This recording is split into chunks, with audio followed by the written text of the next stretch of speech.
தமிழ்நாட்டை பற்றி பேசுறது, தமிழ் குரலை உலகம் பூரா போய் பேசுறது எவ்வளோ ஒரு முட்டாள்தனம், எவ்வளோ ஒரு அயோக்கியத்தனம் பாருங்க. அகநூறு பேசினாலும் சரி, நீ திருக்குறளை திருப்பி தப்பாக இன்னொரு தடவை வந்து படித்தாலும் சரி, உனக்கு இங்கே ஓட்டு கிடையாது, வெளியே போன்னு சொன்னதுனால இன்னைக்கு தமிழ்நாட்டை அந்த தமிழ் பேசுறதையே விட்டாச்சு. தமிழ்நாட்டுக்கு எதையும் செய்யறது இல்லைன்னு ஒரு முடிவு எடுத்துருக்காங்க. விலைவாசிகள் எங்கேயாவது குறைஞ்சிருக்கா? ஏதாவது குறைஞ்சிருக்கா? தக்காளி வாங்க முடியுதா? வெங்காயம் வாங்க முடியுதா? ஒரு பூண்டு ஜனங்களுக்கு தேவையான அடிப்படை தேவையை வாங்க முடியுதா? அப்போ உங்களுக்கு இந்த பட்ஜெட்ல ஏதாவது ஒரு இடத்துல பெட்ரோல் டீசல் விலையை நாங்கள் இவ்வளோ குறைக்கிறோம்னு சொல்றாங்களா? ஏன் அது மட்டும் ஏன் அம்பானிக்கு அதானிக்கு அந்த ஒரு டீமுக்கே ஹெல்ப் பண்றதுல இருக்கிறீங்க? நகை முக்கியமாங்க. இப்போ 1000 ரூபாய் 50,000 ரூபாய் சாமானுக்கு 1000 ரூபாய் குறைச்சிட்டாங்களாம். அது பெரிய ஜனங்களுக்குலாம் ரொம்ப மகிழ்ச்சியா. அது ரொம்ப அவசியம். இன்னைக்கு டெய்லி காலையில் போய் கத்திரிக்காய் வாழைக்காய் வாங்குற மாதிரி செயின் காதுக்கு தோடு வாங்கிட்டு வர்றான், கைக்கு இப்போ நகை வாங்கிட்டு வர்றான். இதெல்லாம் வேலையாக இருக்கிறாங்க. 140 கோடி பேர் இருக்கிற நாட்டில் நான் வந்தே பாரத் விட்டேன்னு வந்து கதை விட்டுட்டு இருக்கக்கூடாது. ஒரு முட்டாள்தனமான ஒரு அரசாங்கத்தை இவர்கள் நடத்தி கொண்டிருக்கிறார்கள். ஒரு காட்டு தர்பார் போல இயங்கி கொண்டிருக்கிறார்கள். மக்களினுடைய தேவைகளை உணர்ந்து இவர்கள் ஆட்சி நடத்தலை. கொள்ளையடிக்கிற மிகப்பெரிய ஒரு கூடாரமாக இந்த பிஜேபி மாறி போயிருக்கிறது. ஆகையினால் இந்த பட்ஜெட் முற்றிலுமாக அடுத்த கட்ட கொள்ளைக்கு அடித்தளம் தான் இந்த பட்ஜெட்.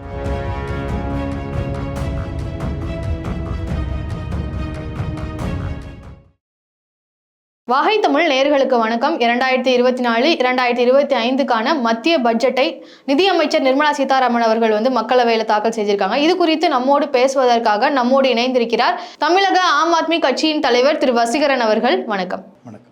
ஹிமாச்சல் பிரதேஷ், பீகார், ஆந்திரா போன்ற மாநிலங்களுக்கு சிறப்பு சலுகைகள் கொடுத்துருக்காங்க. இந்த சலுகைகள்னால இந்தியா மொத்தத்துக்கும் ஒதுக்கப்பட்டுள்ள நிதியில ஏதாச்சும் பாதிப்பு ஏற்படுமா? இல்லை, ஒரு மாநிலங்களுக்கு சலுகைகள் கொடுக்கறதுங்கிறது தவறு இல்லை. ஆனால் இது ஒரு ஃபோர்ஸிபிளான ஒரு சலுகை தான். இது என்னன்னு கேட்டால், தனக்கு ஆபத்து இருக்கிறதுனால அந்த சலுகையை கொடுக்குறாங்க. இது என்னன்னு எதை காட்டுகிறதுன்னு சொன்னால், ஒரு கூட்டணி ஆட்சியினுடைய வலிமையை காட்டுது. இப்போது அவங்க தன்னிச்சையாக இருக்கிற வரைக்கும் அவர்கள் அதிகாரம் அதிக பலம் கொண்டு அதிகாரம் கடந்த ஆட்சியில், அதுக்கு முன்னாடி ஆட்சியில் இருந்ததுக்காக அப்போல்லாம் இது செய்யலை. அப்போ செய்யலைங்கிறப்ப ஒரு கூட்டணி ஆட்சியாக இன்றைக்கி நிதிஷ்குமார் அவர்களையும் திரு சந்திரபாபு நாயுடு அவர்களையும் எதிர்பார்த்து அவர்கள் துணையின்றி நிற்க முடியாது, கூட்டணி ஆட்சியில் நடத்த முடியுங்கிற கட்டாயம் ஏற்பட்டதன் காரணத்தால் இன்றைக்கி என்னன்னு கேட்டால், அவர்களுடைய கோரிக்கைகளில் எல்லாத்தையும் நிறைவேற்றலை. அவர்கள் சிறப்பு அந்தஸ்து கேட்டாங்க, இன்னும் எவ்வளோ கேட்டிருக்கிறாங்க, அதெல்லாம் நிறைவேற்றலை. இன்னும் சொல்ல போனால் சபாநாயகர் கூட கேட்டு பார்த்தாங்க, அதெல்லாம் நிறைவேற்றலை, கொடுக்கலை.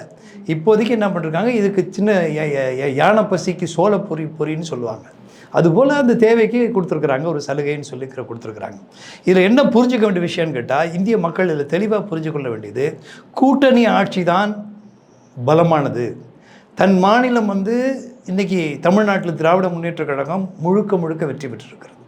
இப்போ இந்தியா கூட்டணி வெற்றி பெற்றிருந்தால் எப்படி இன்றைக்கி நிதிஷ்குமார் அவர்களுக்கும் அங்கே எல்லாமே ஏர்போர்ட்லேருந்து எல்லா சலுகைகளும் அங்கே இன்றைக்கி தொழில் வளங்கள்லேருந்து சலுகைகள்லாம் கொடுக்கப்படுது. ஏன்னு கேட்டால் அவங்க டிபெண்ட், அவங்கள நம்பி இருக்கிறாங்க. மத்திய அரசு ஆந்திராவுக்கு கொடுக்குறாங்க, அவங்க நம்பி இருக்கிறாங்க, அதனால அவங்க கொடுக்க வேண்டியிருக்கு. அதே போல தான் இந்தியா கூட்டணி வெற்றி பெற்றிருந்தால் இன்றைக்கி எல்லா மாநிலம், இந்த 2 மாநிலம் மட்டும்தானே நன்மை அடைஞ்சிருக்குன்னு சொல்கிறீங்க, 2-3 மாநிலம் மட்டும்தான் நன்மை அடைஞ்சிருக்குன்னு சொல்கிறீங்க. அப்போ இந்தியா கூட்டணி வெற்றி பெற்றிருந்தால் எல்லா மாநிலங்களிலிருந்தும் பிரதிநிதித்துவம் கிடைச்சிருக்குல்ல. கூட்டணி பெரிய கூட்டணி இல்லையா? தமிழ்நாடு, ஆந்திரா, கேரளா, கர்நாடகா எல்லா மாநில கட்சிகளெல்லாம் உள்ளடக்கிய ஒரு ஆட்சி மத்தியில் அமைஞ்சிருக்கும். ஆக ஒரு கூட்டாட்சி, மத்தியில் கூட்டாட்சின்னு ஒன்று இருந்திருந்தால் எல்லா மாநிலங்களுடைய அவரவர்கள் மாநிலங்களுடைய உரிமை ப்ராப்பராக ஷேர் ஆகிருக்கும். இப்போ அதனால தான் என்ன பண்ணுறாங்க, இவங்க 2 பேருக்கு மட்டுட்டு தமிழ்நாட்டுக்கு கொடுக்கணுமா இல்லையா? தமிழ்நாட்டுக்கு எவ்வளோ காலமாக கேட்டுக்கிட்டு இருக்கிறாங்க, ஏண்டா வெள்ளம் வந்துச்சே, மக்கள் பாதிக்கப்பட்டாங்களே, அதுக்கு நிதி வேணுமே, அந்த நிவாரணங்கள் வழங்கணுமேனு கேட்டால் இன்றைக்கு வரைக்கும் பதில் சொல்லலை. எலெக்ஷன் வரைக்கும் தமிழில் பேசிகிட்டு இருந்தாங்க. ஒவ்வொரு பட்ஜெட் படிக்கும் போதும் இது திருக்குறள், அகநானூறு இதெல்லாம் மோடி வாயிலையும் வரும், நிர்மலா சீதாராமன் வாயிலையும் வரும். இப்போ இந்த தடவை வந்துதா? வரல. என்னன்னு கேட்டால், தேர்தல் வரைக்கும் தமிழ்நாட்டை பற்றி பேசுகிறது, தமிழ் குரலை உலகம் பூரா போய் பேசுகிறது எவ்வளோ ஒரு முட்டாள்தனம், எவ்வளோ ஒரு அயோக்கியத்தனம் பாருங்கள். இந்த ஓட்டு கிடைக்கல, தமிழ்நாட்டு மக்கள் நீ அகநூறு பேசினாலும் சரி, நீ திருக்குறளை திருப்பி தப்பாக இன்னொரு தடவை படித்தாலும் சரி, உனக்கு இங்கே ஓட்டு கிடையாது, வெளியே போன்னு சொன்னதுனால இன்றைக்கி தமிழ்நாட்டை அந்த தமிழ் பேசுகிறதையே விட்டாச்சு. தமிழ்நாட்டுக்கு எதையும் செய்யறது இல்லைன்னு ஒரு முடிவு எடுத்துருக்குறாங்க. அதுதான் இதை காட்டுது முழுவதும். அப்போ என்ன செய்ய வேண்டியவைகளை எவ்வளோ செய்ய வேண்டிய பாதிப்பு எவ்வளோ இருக்க? ஜிஎஸ்டி பணம் ஒழுங்காக வர்றதில்லை, தேவையானவைகள் கொடுக்கறதில்ல, நிவாரணங்கள் வழங்குறதில்ல. ஆக இது ஒரு தவறான ஒரு மத்திய அரசுக்கு வந்து தமிழ்நாட்டு மேல காழ்ப்புணர்ச்சி இருக்குன்னு சொல்றாங்க. காழ்ப்புணர்ச்சி இல்லை, வேண்டுமென்றே செய்கிறார்கள் அவர்கள். லாபம் தேர்தலை, ஏன்னா பிஜேபி எப்படின்னா மக்களை நோக்கி அரசியல் செய்பவர்கள் இல்லை, தேர்தலை நோக்கி மட்டுமே அரசியல் செய்பவர்கள். தேர்தல் வருதுன்னா எங்கே இருந்தாலும் மோடி வந்துடுவார். ஒரு கவுன்சிலருக்கு எலெக்ஷன் நடந்தால் கூட அங்கே கூட வந்து நிற்பார். ஏன்னா அவருக்கு வந்து தேர்தல் தான் முக்கியம், பிரதானம். அப்போ அதனால தான் அவர் பாருங்கள், அவர் மூஞ்சே சரியில்லை. இந்த தேர்தலில் அவர்களுக்கு கண்ட தோல்வியினால் ஒரு முகம் இன்றைக்கு வரைக்கும் சரியாக வரல. அந்த மெஜாரிட்டி அதிகாரத்தில் இருந்துட்டு அவங்களால டாலரேட் பண்ண முடியல. அதனால் வந்து என்னுடைய எது என்ன சொல்ல வரேன்னா, ஒரு கூட்டணி ஆட்சியினுடைய முக்கியத்துவத்தை இந்த இந்திய மக்களுக்கு இந்த 2 மாநிலங்களுக்கு கிடைச்ச சலுகைகள் எடுத்து காட்டியிருக்கிறார். ஓகே சார், அது மட்டும் இல்லாமல் நாட்டோட பிரதான பிரச்சனையாக இருக்கிறதுனா அது வேலைவாய்ப்பு தான். பெரும்பாலான இளைஞர்களுக்கு வேலைவாய்ப்பு இல்லை அப்படின்னு சொல்லி தான் ஒரு கோரிக்கையாக இருந்துச்சு. ஸோ இந்த வேலைவாய்ப்பு பற்றி பார்க்குறப்பமா ரீசெண்டாக வெளியான எக்கனாமிக் சர்வேயை வந்து நம்ம ஃபோக்கஸ் பண்ண வேண்டியது இருக்குது. அதில் வந்து இப்போ ஏஐலாம் வந்ததுக்கப்புறமா இந்த ஸ்கில் பேஸ்டு ஒர்க்ஸ் எல்லாம் ஏஐ வந்து ஆக்குபை பண்ணுறதுனால வேலைவாய்ப்பு குறைஞ்சிருக்கு அப்படின்னு சொல்லியிருக்காங்க. இதை வந்து அரசாங்கம் புரிஞ்சிருக்கு அப்படின்னு சொல்லியிருக்காங்க அந்த சர்வேல. ஸோ இதை புரிஞ்சுக்கிட்டு தான் வந்து இப்போது அதற்கான இதெல்லாம் பண்ணியிருக்காங்களா, அதற்கான ஸ்டெப்ஸ்லாம் இந்த நிதி இதில் தெரியுதா சார்? சார் நான் என்ன சொல்கிறேன், இப்போ 500 டாப் கம்பெனிஸ், கார்ப்பரேட் கம்பெனிஸுக்கு இளைஞர்களுக்கு வாய்ப்பை ஏற்படுத்தி தர்றோம். திறன், அதாவது என்ன திறன், சுயத்திறன், அந்த அதுக்காக வேலைவாய்ப்பு கொடுக்குறாங்க. அதுக்கு அரசாங்கமும் ஊக்கத்தொகையும் கொடுக்குது. அப்படிங்கிறதெல்லாம் சரிதான், நான் இல்லைன்னு சொல்லலை. இருக்கிறது இந்தியாவுடைய மக்கள் தொகை எவ்வளவு, அதனுடைய மொத்தம் இளைஞர்களுடைய வேலைவாய்ப்பு எதிர்பார்ப்பு எவ்வளவு, உங்களால் இதை ஃபில்ஃபில் பண்ண முடியுமா? ஏதோ பண்ணுங்க, வேணான்னு சொல்லலை. ஆனால் இது வந்து இப்போ இல்லை, இது இன்னும் பல வருடங்கள் அவர்கள் நாங்கள் வேலை செஞ்சு பணியாற்றி அப்புறம் அந்த வேலைகள் தேவைப்பட்ட அந்த ஆட்களை எடுத்துக்குவாங்க, இல்லைன்னா இல்லை. ஆக இது மாதிரி நிறைய விஷயங்கள் அதில் இருக்குது. ஆனால் எம்எஸ்எம்இ சிறு குறு தொழில் இதுதான் அதிகம். அப்போது இந்த சிறு குறு தொழில் வாழ்வுக்கு இவங்க என்ன பண்ணியிருக்கிறாங்க? சும்மா லோனு கொடுக்குறேன், அதை கொடுக்குறேன், இதை கொடுக்குறேங்கிறதெல்லாம் இல்லை. கிட்டத்தட்ட கோடிக்கணக்கான சிறு தொழில்கள் மூடும் நிலை ஏற்பட்டிருக்கிறது, மூடப்பட்டிருக்கிறது. வேறு தொழில் ஆப்ஷனுக்கு போக முடியாமல் இருக்கிறாங்க. இவர்களுக்கு ஒன்றும் செய்யலை. அதே மாதிரி வேலை வாய்ப்பு நீங்கள் இன்றைக்கி செய்கிறீங்களே, எத்தனை வருஷமாக இருக்கிறீங்க நீங்கள் ஆட்சிக்கு வந்து? 10 வருட காலமாக நீங்கள் ஆட்சியில் இருந்துக்கிட்டு இருக்கிறீங்க. நீங்கள் என்ன உத்தரவாதம் கொடுத்தீங்க? 10 வருடத்துக்கு முன்னாடி என்ன உத்தரவாதம் கொடுத்தீங்க? ஆண்டுக்கு 2 கோடி பேருக்கு வேலை சொன்னீங்களா இல்லையா? கொடுத்தீங்களா? அப்போது 5 வருடத்துக்கு எவ்வளோ? 10 கோடி பேர். 10 வருடத்துக்கு 20 கோடி பேருக்கு நீங்கள் வேலை வாய்ப்பை தந்திருக்கணும். அப்போது 10 வருடத்தில் வேலை வாய்ப்பு, வேலைக்கு வந்தவங்களுடைய வயது என்ன? 25 வயது சராசரியாக இருந்திருக்கும். இன்றைக்கி 35 வயதை தாண்டி இருப்பாங்க எல்லாருமே. இன்றைக்கி அவர்களுக்கு வேலை வாய்ப்பு இல்லை, வாங்கும் திறன் இல்லை, செலவு செய்யக்கூடிய திறன் இல்லை, வேலை வாய்ப்பு கிடைக்கல, படிப்புக்கேற்ற வேலை இல்லை. இதை இவர்களுக்கு இப்போ புதுசாக நீங்கள் என்னமோ புதுசாக நேற்று இன்றைக்கி தான் ஆட்சிக்கு வந்திருக்கிற மாதிரி புதுசாக நான் போய் ட்ரைனிங் கொடுக்குறேன், ஒன்று வேணான்னு சொல்லலை. அவர்கள் பயன்பெறுவாங்க. இப்போ இந்த 35 வயது கடந்தவர்கள் இன்னும் 20 வருஷம் போச்சுன்னா அவங்களுடைய வயது என்னாச்சு? ரிட்டையர் ஆகிற நிலைமைக்கு போயிடுறாங்க. அப்போ இவர்கள் கஷ்டப்பட்டு கடனாளி ஆகி நஷ்டப்பட்டு நிற்கிறவங்களுக்கு என்ன திட்டம் வைத்திருக்கிறீர்கள்? நான் வேலை தர்றேன்னு சொல்லி ஏமாத்தினமே, அந்த ஏமாற்றப்பட்டவர்களுக்கு என்ன வழி வைத்திருக்கிறீர்கள்? இந்த கேள்வியை நான் வைக்கிறேன். இதுக்கு முதல்ல பதில் சொல்லணும் சார். அது மட்டும் இல்லாமல் வேலை வாய்ப்புக்கான இது அப்படின்னு பார்க்குறப்போ சர்வீஸ் செக்டரை விட மேனுஃபேக்சரிங் செக்டரில் வேலை வாய்ப்பு வந்து குறைவாக இருக்குது அப்படின்ற ஒரு டேட்டா இருக்குது. இதற்கான காரணம் என்ன சார்? அதான் சார், என்கரேஜிங் இல்லை. இன்றைக்கி என்ன பேங்க்கு கொடுக்குறாங்க, எந்த லோன்ஸ் எல்லாம் தருவாங்கன்னு சொன்னாங்களே. ஒரு கம்பெனியால், பெரிய கார்ப்பரேட் கம்பெனியால் ஒரு லோன் வாங்கிட முடியுது, பெரிய இதில் ஈஸியாக முடியுது. அவங்களுக்கு சலுகைகளும் கிடக்குது. இப்போ பாருங்கள், வெளிநாட்டிலேருந்து இந்த இன்வெஸ்ட் பண்ணுற ஃபாரின் கம்பெனிஸ்க்கெல்லாம் டேக்ஸ் கம்மி. இப்போ பெரிய கார்ப்பரேட் கம்பெனிஸ்க்கெல்லாம் இன்றைக்கி வரிச்சலுகை கொடுக்கப்பட்டிருக்கு. அப்போ எம்எஸ்எம்இ இந்த சின்ன சின்ன தொழில்களுக்கு என்ன கொடுத்துருக்குறீங்க? அவருக்கு போய் ஒரு லோன் வாங்க முடியுதா ஈஸியாக? வேலை வாய்ப்பு மற்றது அவங்க தானே உருவாக்க முடியும். இப்போ நீங்கள் சொன்னீங்க கார்ப்பரேட்டில் வந்து சலுகைகள் கொடுக்கப்பட்டிருக்கு அப்படின்னு சொல்லியிருந்தீங்க. ஸோ கார்ப்பரேட்டுக்கு சலுகைகள் கொடுக்கப்பட்டதுனால தான் ஈஸ் ஆஃப் டூயிங் பிஸ்னஸில் வந்து இந்தியாவோட ரேங்க் 160லேருந்து 70க்கு உயர்த்தப்பட்டிருக்குன்னு சொல்கிறாங்க. பசிக்கு கஞ்சி கேட்குறோம், பசிக்குது அப்படின்னு. நீங்கள் என்ன சொல்கிறீங்க? நாளைக்கு பிரியாணி கிடைக்கும் வாங்குங்கிறீங்க. அது முக்கியம் இல்லை. நீங்கள் ரேங்கில் வர்றது, அதில் வர்றதை பற்றி இங்கே மக்களுக்கு அடிப்படையில். பெட்ரோல் விலையை குறைச்சியா இந்த பட்ஜெட்டில்? ஏதாவது எங்கேயாவது சொல்லியிருக்கியா? பெட்ரோல் டீசல் விலை அத்தியாவசியமாக இல்லையா? விலைவாசிகள் குறையணுமா இல்லையா? விலைவாசிகள் எங்கேயாவது குறைஞ்சிருக்கா? ஏதாவது குறைஞ்சிருக்கா? தக்காளி வாங்க முடியுதா? வெங்காயம் வாங்க முடியுதா? ஒரு பூண்டு ஜனங்களுக்கு தேவையான அடிப்படை தேவையை வாங்க முடியுதா? அப்போது உங்களுக்கு இந்த பட்ஜெட்டில் ஏதாவது ஒரு இடத்துல பெட்ரோல் டீசல் விலையை நாங்கள் இவ்வளோ குறைக்கிறோன்னு சொல்கிறாங்களா? ஏன் அது மட்டும் ஏன் அம்பானிக்கு அதானிக்கு அந்த ஒரு டீமுக்கே ஹெல்ப் பண்ணுறதுல இருக்கிறீங்க? ஆக நீங்கள் கார்ப்பரேட் கம்பெனிக்கு தான் வேலை பார்க்குறீங்க தவிர மக்களுக்கு இல்லை. அப்போ அது அடிப்படை தேவையை இது குறைக்குமில்ல. எல்லாத்தையும் பெட்ரோல் டீசலை குறைச்சிங்கன்னா, ஏன்னா ஒரு நாட்டினுடைய அடிப்படை வந்து டிரான்ஸ்போர்ட்டுங்க. டிரான்ஸ்போர்ட் ஈஸியாக இருக்கணும், டிரான்ஸ்போர்ட் விலை கம்மியாக இருக்கணும், கம்யூனிகேஷன் அதே மாதிரி இன்றைக்கி ஃபோனுங்கன்னு எல்லாமே கம்மியாக இருக்கும். நல்லா வந்துச்சு எல்லாமே. இன்றைக்கி எல்லாம் பண்ணியாச்சு, எல்லாருக்கும் இன்றைக்கி குறைக்கிற மாதிரி குறைச்சி எவ்வளோ ஒரு ஃப்ராடு கூட்டத்தை இந்த மோடி வளர்த்து வச்சுருக்கிறார் பாருங்கள். அந்த ஜியோ இவங்க எல்லாரையுமே வந்து ஒன்றும் இல்லை சும்மா பேசுங்கிற மாதிரி கொண்டு வந்து மக்களை வந்து ஃபுல்லாக ஏமாற்றி இன்றைக்கி எல்லா ப்ரைவேட் ஃபோன்ஸும் இன்றைக்கி விலைவாசி இது கட்டணத்தை ஏற்றி வச்சுருக்கிறீங்களே. இன்றைக்கி எல்லாருமே பிஎஸ்என்எலுக்கு மாறுறாங்களே. என்ன காரணம்? ஆக இது வந்து டோட்டலி இவங்க வந்து மக்களை ஏமாற்றுகிற ஒரு பட்ஜெட், மக்களுக்கான பட்ஜெட்டாக இது இல்லை. இது வந்து சும்மா மக்களை ஏமாற்றி இது படம் காட்டுறாங்க இந்த பட்ஜெட். ஆக இது வந்து அதாவது முந்த்ரா லோனுங்கிறீங்க 10 லட்சத்தை 20 லட்சம். நான் கேட்குறேன் அதே மாதிரி வருமான வரம்பு என்ன பண்ணிட்டீங்க? வருமான வரம்பு என்ன பெருசாக கொண்டு போகிறீங்க? 3 லட்சங்கிறது காலத்தில் பணமாக கேட்குறேன் நான். 3 லட்சங்கிறது பணமாக? 3 லட்சம் வரைக்கும் டேக்ஸ் தேவை. ஏன் அதை 5 லட்சமாக வைக்கிறது? ஜனங்க சந்தோஷமாக இருக்கும். உனக்கு எதுக்கு டேக்ஸ் கட்டணும்? ஒரு டோல்கேட்டை ஒன்றால் டோல்கேட்டை பற்றி ஏதாவது இருக்குதா? வண்டி வாங்கும் போது டேக்ஸ் வாங்கிக்கிறீங்க, ரோட்டில் ஓடுறதுக்கு ரோட் டேக்ஸ்னு அதில் வாங்கிக்கிறீங்க, அப்புறம் எல்லாத்துக்கும் ஹைவேஸு காசு வாங்குறீங்க. அப்போ என்ன எதுக்காக நீங்கள் வந்து செஸ்ஸுன்னு சொல்லி அது எஜுகேஷன் லோன்னு அது வேறு எல்லாத்துக்கும் வாங்குறீங்க. அதான் எல்லாத்துக்கும் எவ்வளோ தான் 18%ங்க. ஒரு எம்எஸ்எம்இ தொழில் ஆரம்பிக்கிறவன் 18% டேக்ஸ் கட்டுறான், ஜிஎஸ்டி கட்டுறான், 14% கிட்டத்தட்ட பேங்க்குக்கு லோன் கட்டுறான். அப்போ இவங்களுக்கு கிடைக்கிறது எவ்வளோன்னு நினைக்கிறீங்க? 2% 3%க்காக இவங்களுக்கு சம்பாரித்து கொடுக்கறது பூரா கவர்மெண்ட்டுக்கும் பேங்க்குக்கும் தாங்க. இவங்க யாருமே இதனால் எல்லா தொழில்களும் நொடிச்சு போயிருக்கிறாங்க. இவங்களுக்கு அந்த 18%க்கு எதுக்கு நீ 18% போடுற? கார்பரேட்டுக்கிட்ட போட்டு வாங்கிக்க வேண்டியது. அங்கே குறைக்கிறாங்க.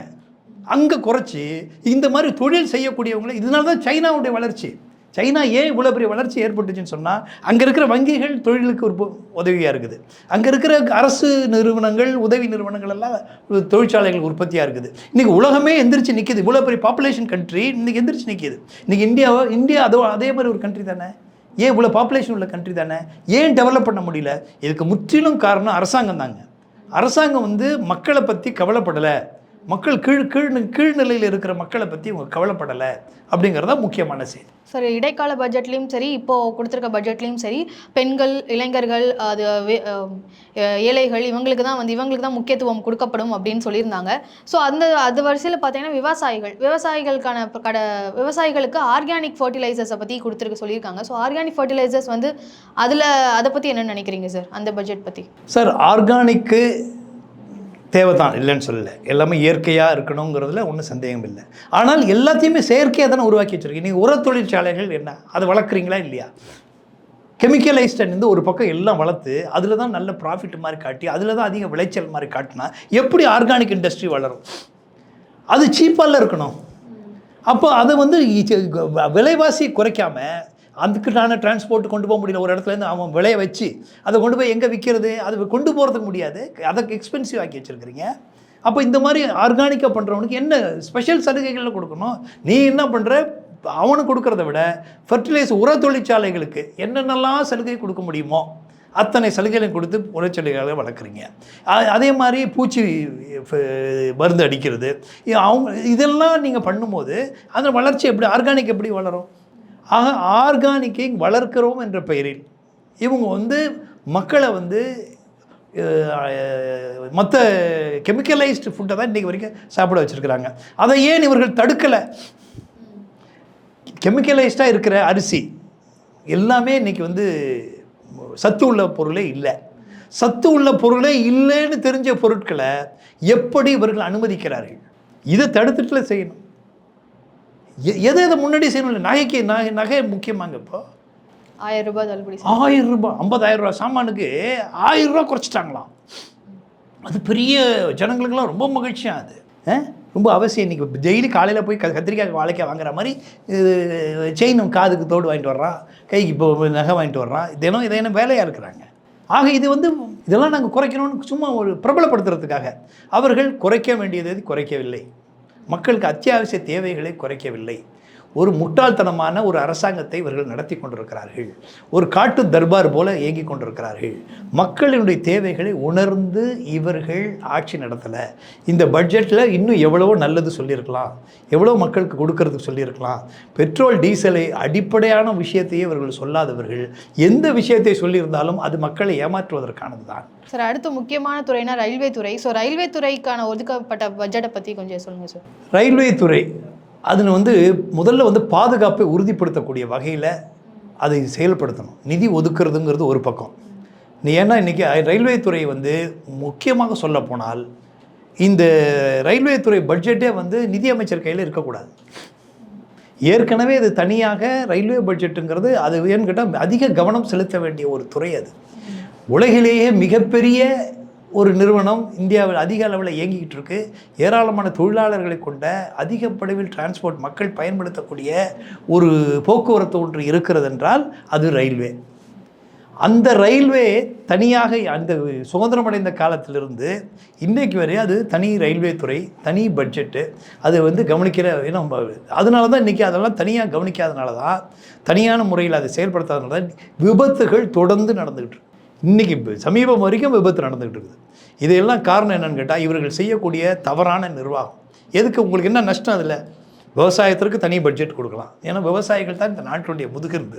அவங்களுக்கு தனி பட்ஜெட் கிடையாது. ரயில்வேக்கு தனி பட்ஜெட் கொடுத்துருக்கணும். கொடுக்காம இந்த பட்ஜெட்டில் கொண்டு வந்து சேர்க்குறீங்க. ஆக என்னன்னு கேட்டால் மொத்தத்தில் ரயில்வேக்கும் ஒரு சரியான பட்ஜெட்டை இவர்கள் வழங்கலை. நான் எல்லாமே குற்றம் சொல்கிறேன்னு சொல்லக்கூடாது. ரயில்வேன்னு கேட்டால் அவர்கள் பாதுகாப்பை உறுதிப்படுத்த, அவர்களுக்கு ரயில்வேக்கான தேவைகளை இவர்கள் இன்னும் பலப்படுத்த வேண்டும்ங்கிறதா முக்கியமாக. சார், இப்போது சில மாநிலங்கள்லாம் சிறப்பு நிவாரணங்கள்லாம் கேட்பாங்க. அந்த நிவாரணங்கள்லாம் கொடுக்காம இருந்ததுனால தான் இந்தியாக்கான வளர்ச்சி பாதையாக வந்தே பாரத் ரயிலெல்லாம் விட்டுருக்கோம். சிறப்பு விரைவு ரயில்கள் எல்லாம் இதன் விளைவாக தான் இந்த மாதிரியான ஒரு வளர்ச்சியை நோக்கி இந்தியா போகுது அப்படின்னு சொல்கிறாங்க. அதாவது வளர்ச்சின்னு சொன்னால் என்னன்னு கேட்டால் காலத்துக்கு ஏற்ப வளர்ச்சி தானாக நடக்கும். இது மோடியால் நடக்குது, இவதால் நடக்குது இல்லை. இப்போ உலகத்தில் புல்லட் ட்ரெயின் எங்கேயோ போயிட்டுருக்குறான். இதை விட ஜெர்மனிலாம் எடுத்துக்கிட்டிங்கன்னா எப்போயோ ட்ரெயின்ஸ் எல்லாம் இதை விட ஃபாஸ்ட் ட்ரெயின்ஸ் எல்லாம் விட்டான். மேலே ஒரு ட்ரெயின் போவோம், கீழே ஒரு ட்ரெயின் போவோம், அது கீழே ஒரு ட்ரெயின் போவோம். டெக்னாலஜி எங்கேயோ போயிடுச்சு. நீலாம் எல்லாமே லேட்டு. இன்னும் இத்தனை காலம் கழித்து நீங்கள் எல்லோரும் யாராக இருந்தாலும் சரி இல்லை இன்றைக்கி அது இல்லை நாங்கள் பெருசாக விட்டுட்டோன்னு பெருமைப்படுறலாம். ஒரு 140 கோடி பேர் இருக்கிற நாட்டில் நான் வந்தே பாரத் விட்டேன்னு கதை விட்டுக்கிட்டு இருக்கக்கூடாது. இன்னும் நிறைய செய்ய வேண்டியது இருக்கிறதே தவிர கம்பேர் பண்ணணுமே தவிர வேர்ல்டு கண்ட்ரிஸை உலகம் பூரா சுற்றுறாரு. எல்லா நாடும் பார்க்குறாரு. அவருக்கு தெரியாதா எந்த நாட்டில் எப்படி இருக்குன்ட்டு? அப்போ இதை நான் வந்தே பாரத் விட்டேன்னு இவருக்கு தான் ஓட்டு அரசியல் பண்ணுறாங்க. அதை வச்சு பேசிகிட்டு இருக்கிறாரு. வந்தே பாரத் வந்ததுனால இந்தியா இல்லை, வந்தே பாரத் போல் ஏராளமான வளர்ச்சி இன்னும் வரணும். பாதுகாப்பு அந்த வந்தே பாரத் வர்ற ட்ரெயின், வந்தே பாரத் அந்த ஃபாஸ்ட் ட்ரெயின் நம்ம ட்ராக்குக்கே இன்னும் அது செட் ஆகலை. இன்னும் தூரிதப்படுத்தணும், வேகப்படுத்தணும், அதுக்கான வேலைகளை பார்க்கணும். இவங்க பண்ணட்டும். ட்ரெயின் யாருக்குங்க? எல்லாருக்கும் தானே, எல்லாருக்கும் கண்டிப்பாக எல்லாரும். ஆனால் இன்றைக்கி எத்தனை கோச் இருக்குன்னு பாருங்கள். எக்ஸ்பிரஸ் கோச்சில் எந்த கோச்சிலையும் ஏசி கோச் தான் அதிகமாக இருக்குது. சாமானியர்களுக்கு, வசதி இல்லாதவர்களுக்கு, இன்னும் சொல்ல போனால் அன்ரிசர்வ்டு கோச்செல்லாம் குறைச்சிட்டாங்க. நீ மக்கள், சாமானியர்கள், வியாபாரிகள் இவங்கெல்லாம் போக முடியாத ஒரு சூழ்நிலை இன்றைக்கி ஏற்பட்டிருக்குது. ஆக இவர்கள் எல்லாவற்றையுமே சாமானியர்களுக்கான விஷயத்தை இவங்க செய்யல. வந்தே பாரத் வருதே தவிர வந்தே பாரத்தோட டிக்கெட் எவ்வளோன்னு பாருங்கள். வந்தே பாரத் யாருக்கு யூஸ் ஆகுதுன்னு பாருங்கள். சாமானியனுக்கு என்றைக்கு ஒரு எல்லாமே பயன்படுதோ, எல்லாருமே சரிசமமாக பயன்படுத்தப்படுதோ அதுதான் வளர்ச்சி. நீங்கள் சொல்கிறது வளர்ச்சி இல்லை. ஏசி கோச்சை விட்டுட்டு அந்த நார்மல் கோச்செல்லாம் எடுத்துகிட்டு என்ன இன்றைக்கி அன்ரிசர்வ்டு கோச் இல்லாத ட்ரெயின்ஸ் எவ்வளோ போகுது தெரியுமா? ஸோ இதெல்லாம் டோட்டலாகவே இந்த கவர்மெண்ட்டால் எதிர்த்து பேசுகிறேன்னு அர்த்தம் இல்லை. தப்பாக இருந்தால் சுட்டி காட்டணும். அதான் எதிர்கட்சியோட வேலை. அதைத்தான் சொல்கிறேன். இது ஊழல் மழிஞ்சு போயிருக்குது. எல்லாத்துலேயும் திருட்டு, பாண்டுலேருந்து எஸ்பிஐ பாண்டுலேருந்து கட்சிக்கு நிதி சேர்க்குறதும் ஆட்சிக்கு நிதி கொள்ளையடிக்கிற மிகப்பெரிய ஒரு கூடாரமாக இந்த பிஜேபி மாறி போயிருக்கிறது. ஆகையினால் இந்த பட்ஜெட் முற்றிலுமாக அடுத்த கட்ட கொள்ளைக்கு அடித்தளம் தான் இந்த பட்ஜெட். சார், இந்த ஆட்சியோட பெரிய இன்னொரு விமர்சனம் என்னன்னு பார்த்தீங்கன்னா, சிறு குறு தொழில்கள் எல்லாம் இந்த ஆட்சி நசுக்குது அப்படின்னு சொல்லியிருந்தாங்க. ஆனால் சிறு குறு தொழில்களுக்கும் இந்த நிதியில் பட்ஜெட் ஒதுக்கப்பட்டிருக்கு. ஸோ அதை பற்றி என்ன சொல்கிறேன் சார்? அது எல்லாமே கண் துடைப்பு தாங்கிறேன். அவர்கள் என்னன்னு கேட்டால் சிறு குறுகள் பாதிக்கப்பட்டதுக்கு என்ன நிவாரணம் கொடுத்துருக்காங்கன்னு கேட்குறேன். அதை எப்படி மேம்படுத்துறது, எப்படி பட்ஜெட் திருப்பி கொடுக்குறேன்னு சொல்லக்கூடாது. இவ்வளோ நாளும் கொடுத்துக்கிட்டு இருக்கீங்க, கொடுத்தது நீங்கள் ஏற்கனவே அதனுடைய நிலைகள் எப்படி இருக்குது, அந்த நிலைகளை மேம்படுத்துறதுக்கு உள்ள வசதி வாய்ப்புகள் என்ன அப்படிங்கிறது இன்றைக்கி இந்த நசுங்கி போய் ஒரு கோடிக்கணக்கான எம்எஸ்எம்இ நிறுவனங்கள் வந்து நடத்த முடியாமே போயிடுச்சு. இன்னும் நடத்த முடியாமல் நஷ்டப்பட்டதோடு மட்டும் இல்லாமல் அடுத்த ஆப்ஷனுக்கு போக முடியாமல் நிற்கிறாங்க. இவர்கள் அதை பற்றி கவலைப்படுறதே இல்லை. இது சும்மா நாங்கள் அதை பண்ணுறோம் இதை பண்ணுறோன்னு சொல்கிறாங்களே தவிர, நல்ல நிர்வாகியாக இருந்தால் இருப்பவர்களை பலப்படுத்தணும், புதியவர்களை உருவாக்கணும். இதை செய்ய தவறி இருக்கிறார்கள் என்பது தான் இந்த பட்ஜெட்டுடைய நோக்கம். சார், இந்த பட்ஜெட்டில் இருக்கக்கூடிய குறைகள் எல்லாம் சுட்டி காமிச்சிங்க. ஆனால் இதில் வந்து இந்த இப்போ கொடுக்கப்பட்ட பட்ஜெட்டில் இந்த ஒரு பட்ஜெட் வந்து புதிதாகவும் மக்களுக்கு பயனுள்ளதாகவும் ஒரு பட்ஜெட் இருக்குது அப்படின்னா அதில் ஏதாவது ஒரு குறிப்பிட்டது ஏதாவது சொல்லுங்கள். நிச்சயமா. அதாவது என்னென்னு கேட்டால், இந்த லோன்ஸ் எல்லாம் கூட கொடுக்க சொல்லியிருக்கிறாங்க. என்ன இந்த வேலைவாய்ப்பு அதுவும் நல்ல திட்டம் தான். ஏற்கனவே சிதம்பரம் சொல்லிட்டாரு, இது கூட நாங்கள் செஞ்சது தான்னாரு. யார் செஞ்சாலும் பரவாயில்ல, அது ஒரு இதுக்கு வருதுன்னு சொன்னால் அது நடைமுறைக்கு எப்படி வரப்போகுது, சாத்தியமாக போகுதா என்னங்கிறதெல்லாம் அது அடுத்த கட்டம். ஏன்னா சில இதை சொல்லும் போது நல்லாயிருக்கும், அது நடைமுறைக்கு போது. அது மாதிரி சில இந்த பெண்களுக்கு சில இதெல்லாம் சொல்கிறாங்க, சில இதெல்லாம். ஆக ஒரு பட்ஜெட்னு சொன்னால் எல்லாத்தையுமே நெகட்டிவாக கொடுத்து சொல்லிட முடியாது. அதே நேரத்தில் பெரும்பான்மையாக அவர்கள் திட்டம் பூரா எல்லாரையும் மேன்மைப்படுத்தணுங்கிறது இல்லைங்கிறது தான் நம்ம இந்த பட்ஜெட்டுடைய இது தெரியுது. ஓகே சார், இந்த பட்ஜெட்டை குறித்து பல தகவல்கள் எங்ககிட்ட கொடுத்ததுக்காக ரொம்ப நன்றி.